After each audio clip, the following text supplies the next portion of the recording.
Fleming 1 is a rather unusual bipolar planetary nebula with jets, located in the constellation Centaurus, approximately 8,000 light-years from Earth.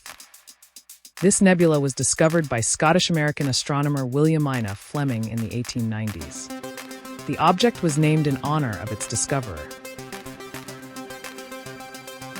This nebula possesses a pair of jets extending over 9 light-years and possessing a knotted structure. The jets and knots move away from the nebula's center and were likely emitted between 10,000 and 16,000 years ago. The inner part of the nebula is butterfly-shaped and immersed in a faint halo. The butterfly's wings point in the direction of the jets. The butterfly's flexure region is surrounded by a torus of expanding hot gas, creating an inner bright ellipse. Astronomers estimate the age of the Fleming 1 nebula to be 5,000 years old. Like other planetary nebulae, this object was formed when a red giant ejected its hydrogen-rich shell, exposing its hot core, which later formed into a young white dwarf with a mass approximately 55% that of our Sun and a surface temperature of 65,000 to 95,000 Kelvin.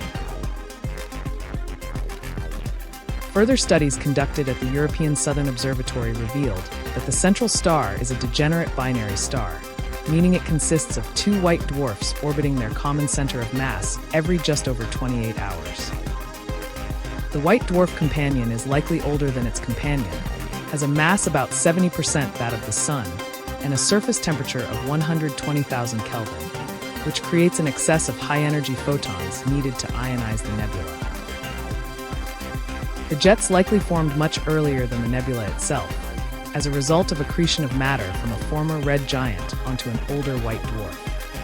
This accretion resulted in the formation of a precessing accretion disk, ejecting matter along the rotation axis, creating jets and knots. Previous stages of accretion also explain the higher temperature of the older white dwarf compared to the younger one.